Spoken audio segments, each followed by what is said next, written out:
Welcome student in concept coaching classes. हम पढ़ रहे हैं आज class 12 electric charges and field का वीडियो जो पढ़ रहे हैं उसमें हम आज पढ़ेंगे कंटिन्यूअस चार्ज डिस्ट्रीब्यूशन के बारे में। जिससे पहले हमने लास्ट वीडियो में पढ़ा था इलेक्ट्रिक फील्ड क्या होती है, इलेक्ट्रिक फील्ड लाइंस क्या होती हैं और इनके न्यूमेरिकल्स को देखा था। अब हम स्टार्ट करते हैं कंटिन्यूअस चार्ज डिस्ट्रीब्यूशन। अभी तक हम जो बात कर रहे थे वो लोग पॉइंट चार्ज की बात कर रहे थे, क्योंकि कूलाम फोर्स हमेशा हमारा पॉइंट चार्ज पर ही फॉलो होता है, पॉइंट चार्ज पर ही आपका वैलिड है। ये हमने लिमिटेशन ऑफ कूलाम चार्ज में देखा था। अब हम पॉइंट चार्ज की बात ना करके पूरा कंटिन्यूअस चार्ज डिस्ट्रीब्यूशन की बात करेंगे। कंटिन्यूअस का मतलब होता है कंटिन्यू, चार्ज है आपका, और डिस्ट्रीब्यूशन यानी डिस्ट्रीब्यूट है। तो एक कंटिन्यूअस डिस्ट्रीब्यूशन यानी कई सारा चार्ज एक ही जगह पर आपका स्टोर है और उसके ऊपर हमें क्या करना है, ऐसी जगह पर जहां पर आपका कंटिन्यूअस चार्ज है उस पर हमें क्या निकालनी है, इलेक्ट्रिक फील्ड निकालनी है। क्योंकि इलेक्ट्रिक फील्ड के साथ कोई बाउंडेशन नहीं है कि आपका वो कंटिन्यूअस चार्ज में नहीं निकलेगी, जबकि फोर्स में ऐसा था कि वो केवल पॉइंट चार्ज पर ही हमारा कूलम फोर्स लगता था। तो यहाँ पर हम देखेंगे कि कंटिन्यूअस चार्ज डिस्ट्रीब्यूशन अब तीन तरह का होता है हमारा, कि लीनियर डिस्ट्रीब्यूशन यानी एक लाइन में केवल डिस्ट्रीब्यूशन है, कि सरफेस एरिया पे डिस्ट्रीब्यूशन है, या आपका पूरा वॉल्यूम में डिस्ट्रीब्यूशन है। तो इस तरह से तीन तरह का डिस्ट्रीब्यूशन होगा। तो चलिए देखते हैं, इसको हम स्टार्ट करते हैं। चलिए देखते हैं। तो if electric charge on a body distributed all over then it is called distribution of charge. अगर इलेक्ट्रिक चार्ज पूरी बॉडी पर डिस्ट्रीब्यूट हो, यानी पूरी बॉडी पे आगे पीछे पूरा चार्ज डिस्ट्रीब्यूट हो, तो हम कहते हैं कि distribution of charge. Depending upon shape it has different types. Shape के अकॉर्डिंग इसके तीन टाइप होते हैं। अगर लाइन है तो लीनियर। तो when charge is evenly distributed over a length L, अगर वो एल लेंथ का कोई वायर है उस पर पूरा इवनली यानी बराबर से आपका चार्ज डिस्ट्रीब्यूट है, तो वो क्या कहलाएगा आपका लीनियर चार्ज डेंसिटी। यानी चार्ज जो है वो जो उसकी डेंसिटी है वो पूरी लीनियर है, यानी एक ही लाइन के ऊपर है। तो लीनियर चार्ज डेंसिटी, जिसको लैम्डा से डिनोट करते हैं, और फॉर्मूला क्या हो जाएगा, चार्ज पर यूनिट लेंथ यानी क्यू अपॉन में एल। ठीक है, छोटा सा कोई डिस्टेंस ले लेते हैं तो वो डेल्टा डी एल हो जाएगा, और छोटा सा चार्ज कोई ले लेते हैं तो वो डी क्यू हो जाएगा। क्योंकि छोटा चार्ज हम लोग क्यों लेते हैं, छोटे चार्ज पर यानी पॉइंट चार्ज के लिए हमने फॉर्मूला पढ़ा है, तो पॉइंट चार्ज के लिए निकालेंगे और देन फिर उसको इंटीग्रेट कर देंगे तो हमारा ओवरऑल चार्ज निकल आएगा। ठीक है, एरियल डिस्ट्रीब्यूशन के लिए क्या करेंगे, when charge is evenly distributed over a surface, पूरे सरफेस पर हो, पूरे सरफेस एरिया पर हो, तो वो क्या कहलाएगा हमारा सरफेस चार्ज डेंसिटी। इसको सिग्मा से डिनोट करते हैं, ये भी हमारा चार्ज पर यूनिट लेंथ होगा, क्यू अपॉन में एस हो जाएगा। अगर हम लोग स्मॉल के लिए लेंगे तो डी एस स्मॉल एक हमारा एरिया हो जाएगा, और जो हमारा ये डी क्यू हो जाएगा, D Q upon D S करके बात करेंगे। वॉल्यूमेट्रिक डिस्ट्रीब्यूशन है when charge is evenly distributed over a volume. Volumetric charge distribution के डेंसिटी कहलाता है rho is equals to Q upon में वी। यहाँ लीनियर है तो एल लेंगे, सरफेस एरिया है तो एस लेंगे, वॉल्यूम है तो वी लेंगे। ठीक है, बाकी आपको कोई चीज़ की परेशान होने की जरूरत नहीं है। जब भी मैं इस पर सब जब आपको प्रूव करवाऊंगी तो अपने आप वो चीज़ें क्लियर हो जाएंगी। तो चलिए अब आगे देख लेते थोड़ा सा और, कि हम लोगों ने पढ़ा था अभी कि electric field due two point charge पढ़ा था हमने। Electric field due two point charge पढ़ा था, तो हमने क्या पढ़ा था कि इज इक्वल्स टू होता है 1/4πε0 क्यू अपॉन में आर स्क्वायर, और आर कैप क्या हो गया यूनिट वेक्टर के लिए। अब अगर हमारे पास due to linear distribution of charge देखेंगे, ये तो कब हुआ जब हमारे पास पॉइंट चार्ज था। पॉइंट चार्ज था तब तो हमारा फॉर्मूला ये हो गया। अब अगर हमारे पास ये लीनियर चार्ज होता है, यानी कि लीनियर चार्ज में हमने अभी बात की कि क्या आ जाता है, लेमडा आ जाता है, तब फॉर्मूला हमारे पास क्या हो जाएगा, क्योंकि छोटे से एरिया के लिए हम बात करेंगे, हर चीज़ छोटे में लेंगे, यानी कि हम लोग स्मॉल एरिया के लिए small area, small electric field और स्मॉल डिस्टेंस की बात करेंगे, और देन फिर उसको इंटीग्रेट करके ओवरऑल निकाल लेंगे। ठीक है, छोटा छोटा पैकेट, क्योंकि देखिए इतना सारा चार्ज है, हमने अभी तक तो बात केवल एक ही चार्ज की थी, तो एक चार्ज का निकाल के इतनी सी लेंथ का निकाल के फिर पूरा इंटीग्रेट कर देंगे तो ओवरऑल हमारे पास आ जाएगा। ठीक है, तो क्या होता है फॉर्मूला, डी ई, यानी ई था तो ई में हमने क्या लगा दिया, डी, यानी कि डिफ्रेंशिएट करके स्मॉल छोटा सा पार्ट हो गया। ठीक है, ई का छोटा सा पार्ट यानी D E is equals to 1/4πε0 वैसे ही है। अब हमारे पास क्योंकि देखिए यहाँ पर क्यों था ना, हमने आपसे क्या कहा कि अगर ये स्मॉल है तो ये क्या हो जाएगा, lambda is equals to D Q upon में डी एल। देखिए ये हो जाएगा। अब अगर हमारे फॉर्मूले में यहाँ पर हम क्यू की जगह डी क्यू लेते हैं, क्यू की जगह डी क्यू लेते हैं, तो ये डी क्यू की जगह क्या हो जाएगा, लेमडा डी एल। देखिए यहाँ पर अगर हमारा फॉर्मूला ये लिखते हैं हम लोग, D E is equals to 1/4πε0 D Q upon में आर स्क्वायर। तो इस डी क्यू की जगह हम लोग ये लैम्डा डी एल नहीं लिख सकते हैं, तो ये हमने वही लिखा लैम्डा डी एल अपॉन में आर स्क्वायर। तो ये हो गया फॉर्मूला। इंटीग्रेट यहाँ पे डिफ्रेंशिएशन हटा दें, अगर दोनों साइड इंटीग्रेट कर दें तो ई इज इक्वल्स टू 1/4 तो कॉन्स्टेंट है बाहर आ जाएगा। इंटीग्रेशन कौन सा लग रहा है, linear charge density lambda D L upon में आर स्क्वायर, ये है आपका फॉर्मूला, इसको ध्यान रखिएगा। अब ये फॉर्मूला आपका किसके लिए, लीनियर के लिए। तो देखिए लीनियर था तो यहाँ लैम्डा और डी एल आया। अगर आपका सरफेस एरिया होगा तो यहाँ पर क्या आ जाएगा आपका सिग्मा और डी एस आ जाएगा और यहाँ पे एस हो जाएगा। अगर आपका यहाँ वॉल्यूमेट्रिक की बात करेंगे तो यहाँ आ जाएगा रो डी वी हो जाएगा और यहाँ वी हो जाएगा। देखिए बस यही फॉर्मूला है, due to areal distribution due to volume distribution. ठीक है, इतना क्लियर हो गया हो अगर आपको, तो अब हम लोग इसके ऊपर प्रूफ पे चलते हैं, क्योंकि इसके प्रूफ जो है वो इंपॉर्टेंट है, तो उसको हम लोग लगाते हैं। तो चलिए देख लेते हैं। आपको इतना तो क्लियर हो गया होगा, फॉर्मूलेज हमने देख लिया। अब इसी फॉर्मूले को वहाँ पर हम लोग अप्लाई करेंगे। आप अच्छे से इसको देख लीजिए, नोट कर लीजिए। ये देखिए ये क्वेश्चन हम करने जा रहे हैं, electric field due to uniformly charge rod, यानी एक यूनिफॉर्मली चार्ज रॉड है जिसके ऊपर हमें क्या निकालना है, इलेक्ट्रिक फील्ड निकालनी है किसी पॉइंट पर। ठीक है, electric field at a point, यहाँ पर हमने एक लाइन लिख देते हैं एट अ पॉइंट। ठीक है, ये पॉइंट हम मान लेते हैं P, तो at a point P due to uniformly charge rod. तो देखिए इसके लिए हम क्या करते हैं, पहले एक यूनिफॉर्मली चार्ज रॉड बना लेते हैं। तो ये हो गई हमारे पास एक यूनिफॉर्मली चार्ज रॉड। ठीक है, ये एक L लेंथ की रॉड है। ठीक, इस पर यूनिफॉर्मली चार्ज है, यानी इस पर प्लस चार्ज इस तरह से यूनिफॉर्मली कोई पॉजिटिव चार्ज जो है वो डला हुआ है। और इसकी जो लेंथ है वो कितनी है, L। ठीक है, तो क्या लगेगा, लीनियर डिस्ट्रीब्यूशन लगेगा इसमें, L लेंथ की आपकी है। और यहाँ पर क्या हो रहा है कि कोई एक पॉइंट P है जिसके ऊपर क्या है, आपको इलेक्ट्रिक फील्ड निकालनी है। और इस पॉइंट P की यहाँ से जो डिस्टेंस है वो कितनी है, इस पॉइंट P की यहाँ से डिस्टेंस हम मान लेते हैं कितनी है, R है। ठीक है, R डिस्टेंस पे कोई पॉइंट P है जिसके ऊपर हमें इसकी इलेक्ट्रिक फील्ड निकालनी है। तो ये पॉइंट जहाँ पर है इसको O मान लिया हमने, ये हो गया। अब इसका क्योंकि एंड पॉइंट जो है, इन पॉइंट से इसको हम मिला देते हैं, जो भी पॉइंट P है उसको एंड पॉइंट से मिला देंगे जिससे कि हमारे पास यहाँ पे एक वैल्यूज़ मिल जाए। तो ये हम करेंगे, मैं जैसा बता रही हूँ आपको इस तरह से आपको प्रूफ करना है, क्योंकि प्रूफ आपको प्रिपेयर होना चाहिए। कोई भी एक प्रूफ पूछा जा सकता है, पूरी फिजिक्स इस बार आपकी इसी पे बेस्ड है, प्रूफ और न्यूमेरिकल पे।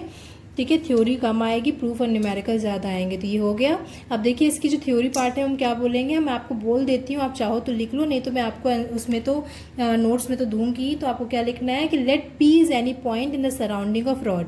P जो एक पॉइंट है रॉड की सराउंडिंग में जिसके ऊपर हमें इलेक्ट्रिक फील्ड निकालनी है, तो on which we have to find electric field. ठीक है, we consider element on rod of length dx at a distance x from point O। ठीक है, पॉइंट O से x डिस्टेंस पर हम एक लेंगे रॉड ऑफ लेंथ dx लेंगे at a distance x from point O से x डिस्टेंस पर हम लोग एक पॉइंट लेंगे, लेंथ लेंगे dx।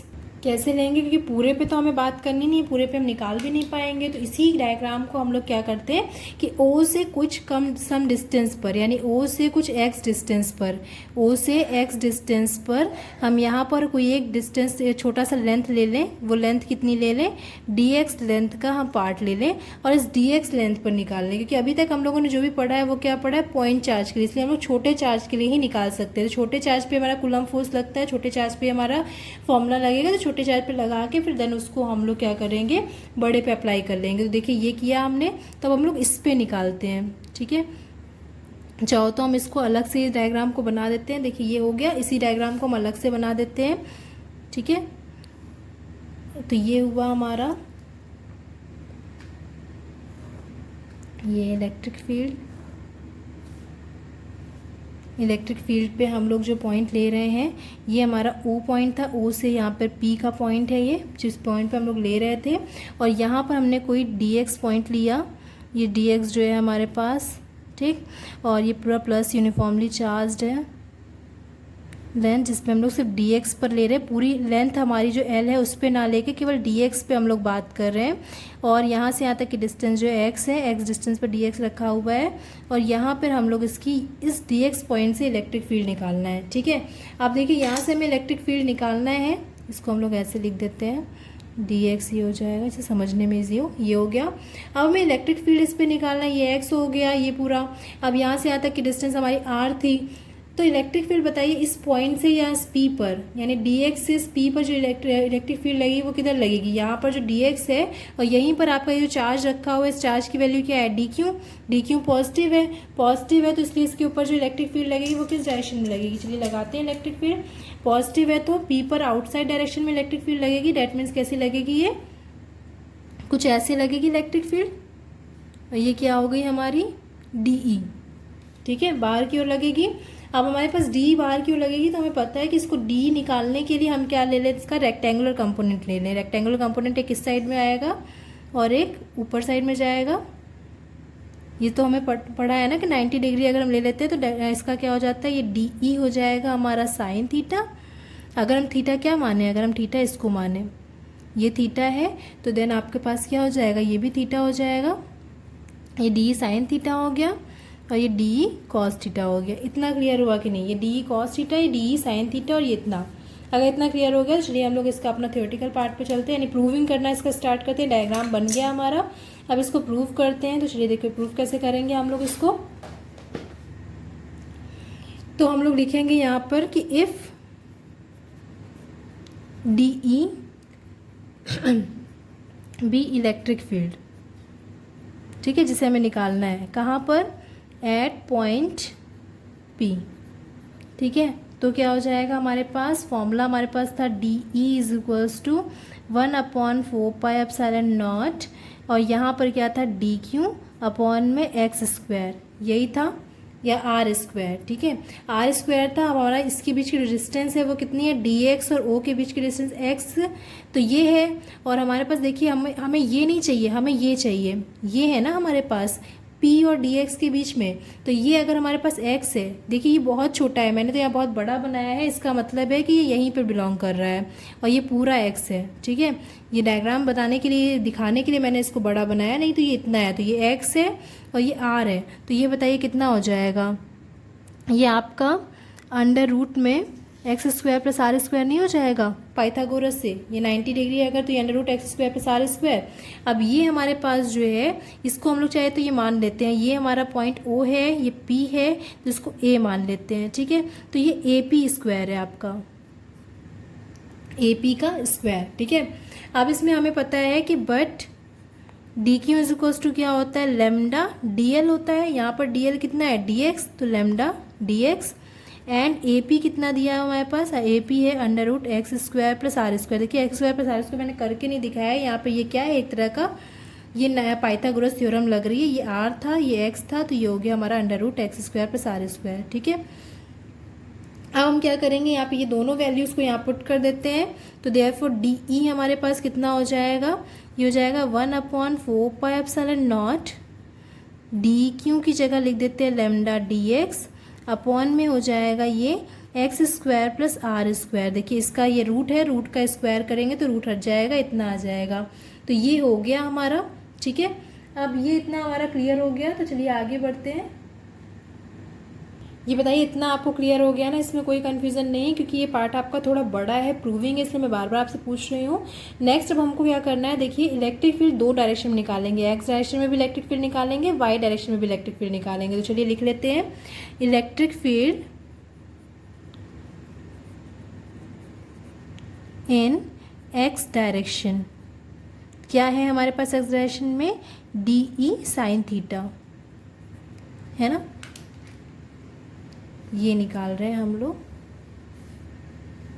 ठीक। तो इसका फॉर्मूला क्या हो जाएगा, डी साइन थीटा है तो डी की वैल्यू ये है, बस साइन थीटा रखेंगे, तो यानी डी ई एक्स निकाल रहे हैं हम लोग।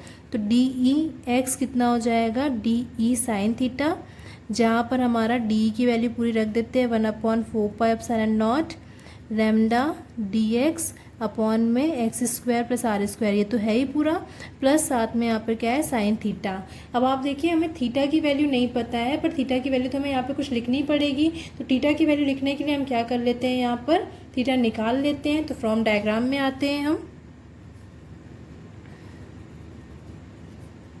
फ्रॉम डायग्राम हमारे पास डायग्राम क्या था, ये डायग्राम था जहाँ पर ये थीटा दिया हुआ है आपको, और क्या है, ये आर दिया है, ये एक्स दिया हुआ है, ठीक है। और हमें क्या चाहिए, हमें थीटा चाहिए, वो भी क्या चाहिए, साइन थीटा चाहिए। तो साइन थीटा निकालने के लिए हमें पता है कि ये अगर हमारे पास थीटा है तो ये क्या हो जाएगा, परपेंडिकुलर अपॉन में, अगर हमें यहाँ पे साइन थीटा निकालना है तो कैसे निकालेंगे। तो देखिए हम लोग यहाँ पे साइन थीटा ना निकाल के इसको थीटा के फॉर्म में चेंज कर लेते हैं। थीटा के फॉर्म में क्यों चेंज करेंगे, क्योंकि हमारा जो रिजल्ट आएगा वो थीटा में आएगा। अभी देखिएगा आप कि क्यों हम ऐसा कर रहे हैं, इसको पूरे को हमें थीटा के फॉर्म में चेंज कर रहे हैं। थीटा के फॉर्म में चेंज करने के लिए आप यहाँ पे सबसे पहले क्या निकालोगे, यहाँ से टेन थीटा निकाल लेते हैं। तो टेन थीटा देखिए क्या हो जाएगा, tan theta is equal to होता है परपेंडिकुलर अपॉन में बेस। तो परपेंडिकुलर यहाँ पे कितना है एक्स और बेस कितना है आर। तो इस तरह से tan theta is equal to क्या हो जाएगा, एक्स अपॉन में आर। अब एक्स अपॉन में आर अगर टेन थीटा हो गया तो यहाँ से हम क्या लिख सकते हैं, X is equal to R tan theta लिख सकते हैं। इसको बहुत ध्यान से देखिएगा, ठीक है। X is equal to R tan theta, तो दोनों साइड डिफ्रेंशिएट करेंगे तो D X is equal to क्या हो जाएगा, आर कांस्टेंट है बाहर निकल आएगा, टेन थीटा का डिफ्रेंशिएशन होता है सेक स्क्वायर थीटा। अब देखिए ये आपको ध्यान रखना है, ये भी आप इस साल आप अपने 12th में डिफ्रेंशिएशन में करोगे ये सारी चीज़ें। तो ये हमारा फॉर्मूला होता है कि since D by D theta of tan theta जो होता है वो सेक स्क्वायर थीटा होता है, ये आपको ध्यान रखना है, ठीक है। ये आप इस बार जो है 12th क्लास में अपने डिफरेंशिएशन चैप्टर में करोगे। तो ये फॉर्मूला होता है, तो ये हमने डायरेक्टली अप्लाई कर दिया, दोनों साइड डिफरेंशिएट किया तो डी एक्स हो गया, और ये D by D theta tan theta होता है sec square theta D theta, ठीक है। ये आ गया। अब ये हमारा आया है D X equals to R sec square theta D theta, तो डी एक्स की वैल्यू आ गई, यहाँ से डी थीटा के फॉर्म में आ गई। और हमने क्या कहा कि टेन थीटा जो होता है एक्स अपॉन में आर होता है, तो यहाँ से हम और क्या कर सकते हैं, तो देखिए हम और क्या कर सकते हैं यहाँ से, क्योंकि हमें यहाँ से बिल्कुल इसको हटाना नहीं, X square plus R square की भी वैल्यू चाहिए। तो देखिए हम क्या करेंगे, इसको ये हो है ना, तो हम लिखेंगे since X is equals to R tan theta, तो हम क्या कहेंगे इसमें एक्स स्क्वायर, क्योंकि हमें देखिए X square plus R square की वैल्यू चाहिए, तो दोनों साइड स्क्वायर कर देते हैं, तो R square tan square theta हो जाएगा, ठीक है। अब हम क्या करेंगे इसमें X square is equals to R square, tan square theta की जगह देखिए यहाँ पे सेक स्क्वायर आ गया ना, तो इसको भी सेक स्क्वायर के फॉर्म में चेंज कर देते हैं। तो क्या होता है formula, sec square theta minus one, तो यहाँ से हो जाएगा X square is equals to R square sec square theta minus में ये आर स्क्वायर, ठीक है। और यहाँ से हो जाएगा X square plus R square is equals to R square sec square theta, ये आ गया। देखिए हमारी सारी चीज़ें चेंज हो गई, डी एक्स का भी आ गया मान, डी एक्स की वैल्यू इतनी आ गई। फिर उसके बाद हमें X square plus R square चाहिए, वो भी हमारे चेंज हो गई, ठीक है। लैम्डा को लैम्डा ही रहने देंगे। तो ये पार्ट देखिए आपको करना है, ये आप इसको अच्छे से दो चार बार प्रैक्टिस करोगे तो आपको याद हो जाएगा कि हमें थीटा के फॉर्म में चाहिए था, इसलिए हमने ये तिकड़म किया, ठीक है। और ये तिकड़म हमने यहाँ पर किया है तो वाई डायरेक्शन में डायरेक्टली हम लोग पुट भी कर देंगे। तो ये हमने किया, ये क्यों किया ये आप देख ले रहे हो। तो सबसे पहले हमने क्या किया, इस डायग्राम से हमने टेन थीटा निकाला एक्स बाई आर, उसको एक साइड कर लिया, फिर दोनों साइड डिफ्रेंशिएट कर दिया, टेन थीटा का सेक स्क्वायर थीटा होता है। उसके बाद हमने यहाँ पे X equals to R tan theta, ये तो हमने केवल डी एक्स निकालने के लिए किया, प्लस हमें यहाँ पर क्योंकि एक्स स्क्वायर चाहिए था इसलिए हमने इसी फॉर्मूले में लेके दोनों साइड स्क्वायर कर दिया। तो सेक स्क्वायर के फॉर्म में ये भी था, इसलिए सेक स्क्वायर के फॉर्म में कर दिया, तो ये आ गया। अब यहाँ पे पुट कर देते हैं, तो देयरफॉर हमारे पास डी ई कितना हो जाएगा, D E is equals to यानी सॉरी डी ई एक्स जो है ये कितना हो जाएगा, 1/4 pi epsilon naught lambda, D X की जगह क्या हो जाएगा, R sec square theta D theta upon में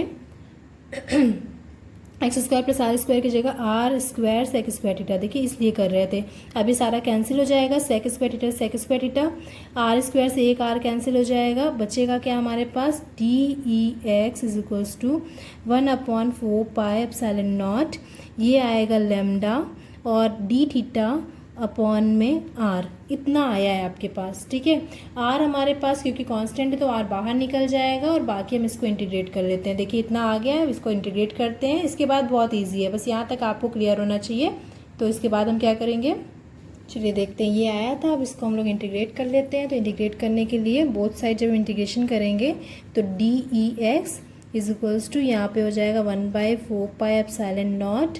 अब लैम्डा भी क्योंकि हमारा कांस्टेंट है तो लैम्डा भी बाहर हो जाएगा, तो लैम्डा बाय आर, सिर्फ अंदर बचेगा क्या, साइन थीटा डी थीटा, ठीक है।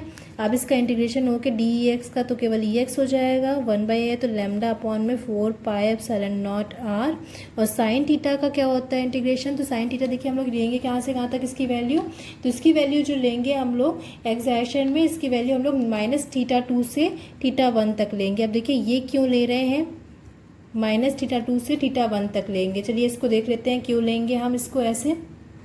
ये जो डायग्राम था हमारा, यहाँ पर ये जो था, हमने कहा कि ये वाला जो पार्ट है तो हमने इसको ये θ1 माना, ठीक है, यहाँ से यहाँ तक, ठीक है, यहाँ से यहाँ तक θ1 और यहाँ से यहाँ तक क्या है एंगल θ2, क्योंकि ये हमारा ये रॉड है। अब रॉड है, रॉड से पॉइंट P है, तो P जो है इस डायरेक्शन में इधर जा रहा है तो θ1 एंगल जा रहा है, इस डायरेक्शन में जा रहा है तो θ2 जा रहा है। अब ये प्लस में है और ये माइनस में है, तो अगर हम θ2 से θ1 लेते हैं तो क्या लेंगे, -θ2 से +θ1 या तो +θ1 से -θ2, तो इसलिए इसको हमने इस तरह से लिया है, ठीक है। तो ये हो गया -θ2 से θ1। अब उसके बाद इसको इंटीग्रेट करते हैं, तो इंटीग्रेट करेंगे, हमें पता है साइन थीटा का इंटीग्रेशन क्या होता है, cos थीटा, तो ये हो जाएगा cos थीटा और यहाँ पे हमारा क्या आएगा -θ2 से θ1, ठीक है। तो यानी इसको एक बार और लिख लेते हैं, Ex = λ/4πε0r। यहाँ पे वैल्यूज़ क्या हो जाएंगी हमारी cos θ1। अब यहाँ पे जो वैल्यू है हमारी -θ2 है, तो ये क्या हो जाएगा हमारा -cos θ2 हो जाएगा यहाँ पे, और ये θ2 भी कौन सा -θ2, और हमें पता है cos -θ होता है, यानी यहाँ से हमारा क्या हो जाएगा, ये -cos θ है, यानी कि cos θ1 जो हो गया हमारा। एक मिनट ये भी ध्यान देना है, हमें साइन थीटा का जो इंटीग्रेशन की वैल्यू होती है वो -cos θ होती है, ठीक है। तो ये एक बार फिर से साइन को कर लेते हैं, साइन थीटा की इंटीग्रेशन -cos θ होता है, तो इसका Ex क्या हो जाएगा λ/4πε0r। ये -cos θ होती है इसलिए -cos θ1, और उसके बाद यहाँ पर क्योंकि -cos θ2 है तो प्लस हो जाएगा ये +cos θ2, ठीक है। तो यहाँ से ये आएगा Ex = λ/4πε0r cos θ2 -cos θ1। तो ये हो गया आपका, जब हमें निकालना होगा in X direction, electric field in X direction निकालना होगा तो ये होगा। अब अगर इतना क्लियर हो गया तो similarly electric field in Y direction बहुत इजी है। तो सिमिलरली हम अगर वाई डायरेक्शन के लिए करें तो Ey = क्या था, DE cos θ था, तो सेम हम यहाँ पे फॉर्मूला में पुट कर देते हैं।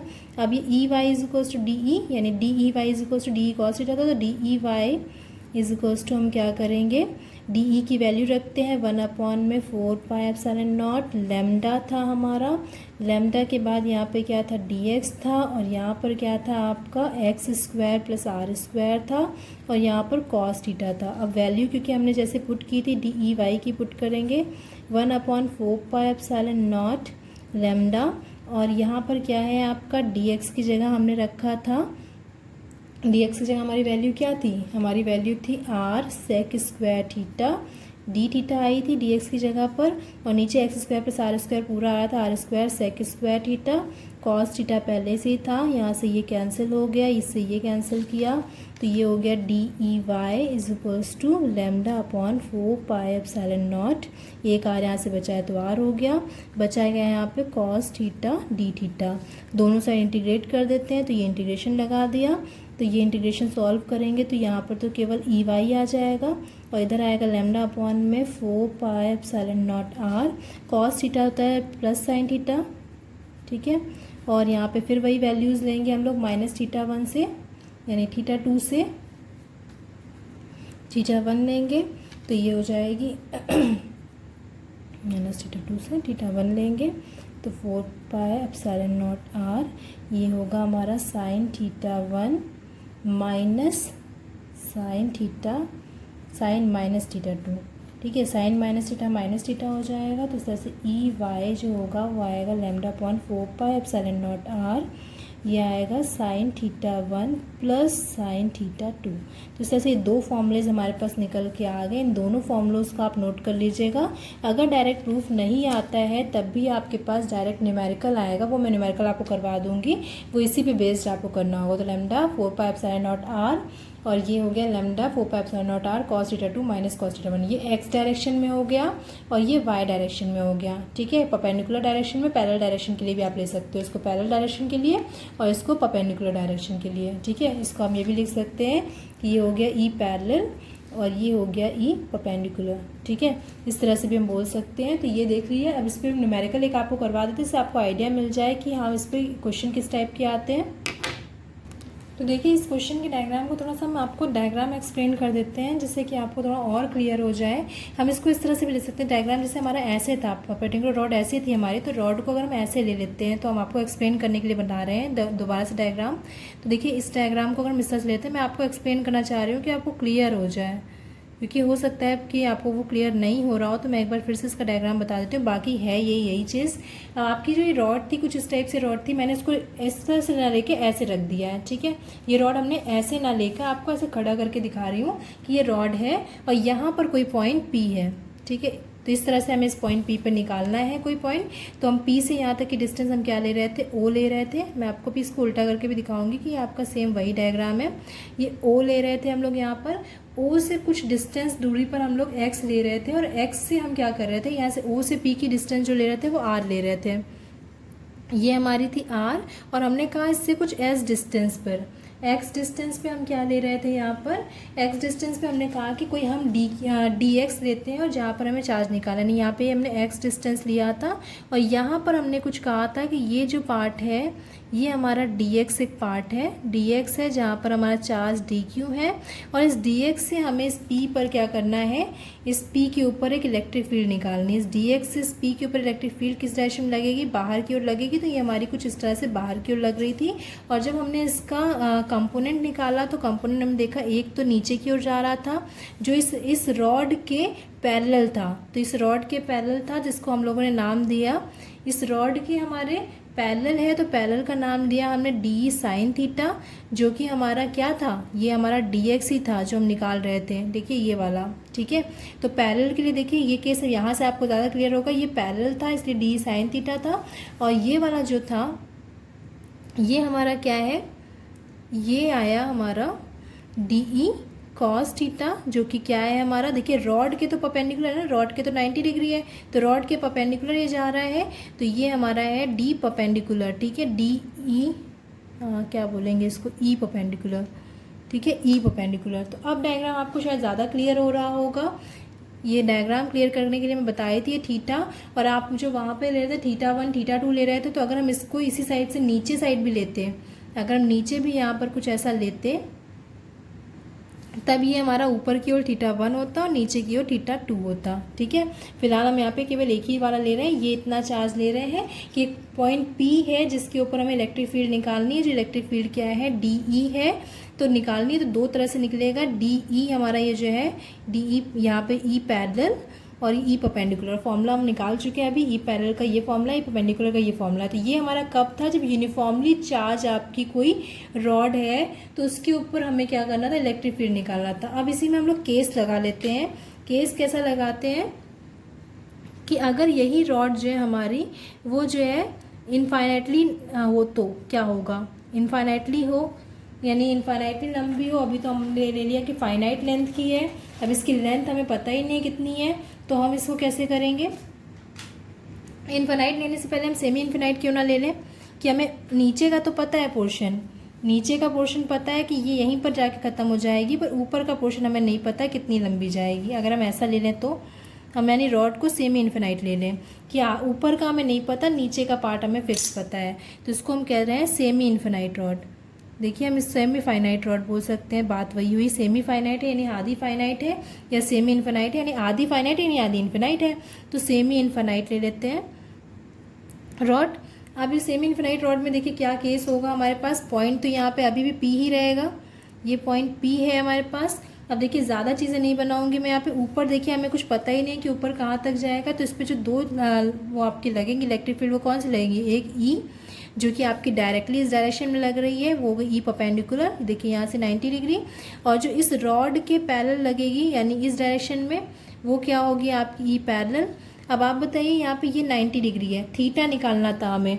अब ये तो क्या थीटा है, अगर ये रॉड हमारी, देखिए आप यहाँ से देखिएगा इसको, ये रॉड हमारी इतनी लंबी है यहाँ तक, तो थीटा हुआ, और लंबी हो जाती तो थीटा क्या होता, इतना हो जाता, और थीटा क्या हो जाता, ये इतना हो जाता, और थीटा क्या हो जाता, थीटा आपका चला जाता इधर, तो यानी थीटा आपका क्या हो जाता, आप बताइए, θ1 आपका कितना हो जाता है यहाँ से। अगर देखिए एक तो ये θ2 है, तो नीचे वाला तो थीटा देखिए कुछ है ही नहीं आपके पास नीचे वाले केस में, यानी ये जो आपका ये θ2 है, हम यहाँ पे बना देते हैं, ये θ2 है और ये θ1 है, ठीक है। तो थीटा 2 तो आपके पास इस केस में देखिए थीटा 2 तो कुछ है ही नहीं। थीटा 2 तो आपके पास देखिए ना यहाँ पे थीटा 2 नीचे तो कुछ है ही नहीं, नीचे वाला पार्ट 0 है, यानी थीटा 2 आपके पास क्या है 0। देखिए नीचे वाला कोई केस है ही नहीं। ऊपर वाले केस में हम क्या कर रहे हैं, ये धीरे धीरे ऐसे देखिए आपका ये है, ये रॉड है और ये आपका ऐसा है, ठीक है। ये रॉड आपकी बड़ी होती जा रही है तो ये ऐसा जाएगा, ये रॉड आपकी और बड़ी होती जा रही है तो ये आपका ऐसा जाएगा, फिर ये रॉड आपकी और बड़ी होती जा रही है तो ऐसा जाएगा, और बड़ी होती जा रही है, हमें पता ही नहीं कितनी ऊपर तक जा रही है तो ये ऐसा हो जाएगा। तो मैक्सिमम केसेस का क्या हो जाएगा 90 डिग्री। अब रॉड बड़ी हो रही है तो ये ऐसा थोड़ी जाएगा, ये 90 डिग्री पे ऐसा हो जाएगा, कहीं और जाएगा। तो इस तरह से थीटा 1 जो होगा यहाँ पर वो कितना होगा 90 डिग्री। आई होप कि आपको ये क्लियर हो रहा है, ठीक है। तो थीटा 2 आपका 0 क्यों आया, आपको पता चला थीटा 2 नीचे यानी कुछ है ही नहीं, ये सेमी इन्फिनाइट है। ऊपर हमारी पता नहीं कितनी लंबी जा रही है, हमें पता ही नहीं है यहाँ पे कितनी लंबी जा रही है, डैश डैश डैश लगा दिया, ये डैश है देखिएगा, यहाँ डैश लगाया है मैंने, कितनी ऊपर जा रही है हमें नहीं पता, और नीचे वाली है ही नहीं कुछ, नीचे फाइनाइट है। तो ये थीटा 2 0 हो गया, थीटा 1 90 डिग्री। अब इस तरह से हम यहाँ पे दोनों चीज़ें निकाल लेते हैं। तो ई पैरेलल क्या हो जाएगा हमारे पास और ई परपेंडिकुलर क्या हो जाएगा। पैरेलल केस देखिए आप, lambda by 4πε0 cos theta 2 minus cos theta 1, तो lambda upon 4πε0 R cos theta 2 का मतलब हो गया cos 0 degree minus cos 90 degree. अब आप बताइए कॉस 0 डिग्री तो 0 हो जाएगा, ये माइनस कॉस 90 यानी माइनस सॉरी कॉस 0 तो 1 हो जाएगा, ये 0 हो जाएगा, तो 1 माइनस 0 यानी 1 आएगा, तो यानी इसका आंसर आएगा लैम्डा बाई 4πε0 आर। तो ई पैरेलल की वैल्यू आएगी लैम्डा बाई 4πε0 आर, ये ठीक है। अब इस तरह से अगर आपके पास क्वेश्चन आता है तो आप ये पूरा निकाल के, आपको 1/4πε0 की वैल्यू तो पता ही है, लैम्डा की वैल्यू क्यू बाई एल से निकाल लेना। अगर क्यू और एल देता है आपको, नहीं तो लैम्डा देता है तो लैम्डा ही अच्छा है, नहीं तो आप इसको ये भी लिख सकते हो क्यू अपॉन 4πε0 एल आर, इससे भी निकाल सकते हो, ठीक है। फिर उसके बाद ई परपेंडिकुलर है, तो ई परपेंडिकुलर निकालने के लिए यहाँ पर लैम्डा बाई 4πε0 आर को साइन, अब यहाँ पे sine 0 degree plus sine 90 degree क्या हो जाएगा 0 डिग्री 0 हो जाएगा, ये 1 हो गया, तो ये भी आपका सेम आएगा, यानी इसका भी आंसर सेम आएगा लैम्डा बाई 4πε0 आर। तो हम देखेंगे कि ई परपेंडिकुलर ई पैरेलल दोनों सेम आएगा, ठीक है। अब एक और केस जल्दी से ले लेते हैं, हमारा केस क्या है केस 2 ले लेते हैं इन्फिनाइट रॉड के लिए। इन्फिनाइट रॉड अगर हमें पास दे दिया है तो देखिए बस इसको हमें डायग्राम देखना है, बाकी तो आप सब क्लियर कर लोगे। अब देखिए इन्फिनाइट है यानी ऊपर भी इन्फिनाइट जा रही है, नीचे भी इन्फिनाइट जा रही है, डैट मीन्स कि यहाँ से ये वाला एंगल है हमारा, तो थीटा 2 भी हमारा 90 डिग्री है और थीटा 1 भी हमारा 90 डिग्री है। क्लियर हो रहा है ना। तो चलिए इस पे फॉर्मूले पे रखते हैं इसको। तो देखिए क्या हो जाएगा cos 90 माइनस cos 90 यानी पूरा 0, तो ई पैरेलल वाला पार्ट 0 हो जाएगा, यानी जब इस तरह से होगी तो ई पैरेलल में कोई इलेक्ट्रिक फील्ड इस डायरेक्शन में नहीं लगेगी, जबकि आपका ई परपेंडिकुलर जो होगी वो डबल हो जाएगी। तो हम देख रहे हैं इन्फिनाइट रॉड वाला केस जब होगा तो उसमें हमारा ये केस आएगा, फाइनाइट रॉड होगी तो हमारा ये केस आएगा, ठीक है। सेमी फाइनाइट होगी तो ये केस आएगा हमारा ये वाला, ठीक है। लैम्डा ये दोनों सेम आएगा, और इस तरह से हमारे 3 केस हो गए एक ही क्वेश्चन से। इस पर न्यूमेरिकल्स आते हैं, तो ये मैंने आपको इसलिए करवा दिया कि हो सकता है मे बी आपका कि 12th लेवल में इस टाइप का क्वेश्चन नहीं है, क्योंकि ये सबसे हार्डेस्ट टाइप का क्वेश्चन है, तो ये आपका आ सकता है। लेकिन अगर नहीं भी आता है तब भी आपका कॉम्पिटिटिव एग्जाम के लिए ये आपकी नोट्स में रहेगा, जब आप कॉम्पिटिटिव एग्जाम की प्रिपरेशन करोगे तब आप इसको अच्छे से तैयार कर लेना। चलिए तब तक के लिए thank you for watching this video, goodbye, good luck.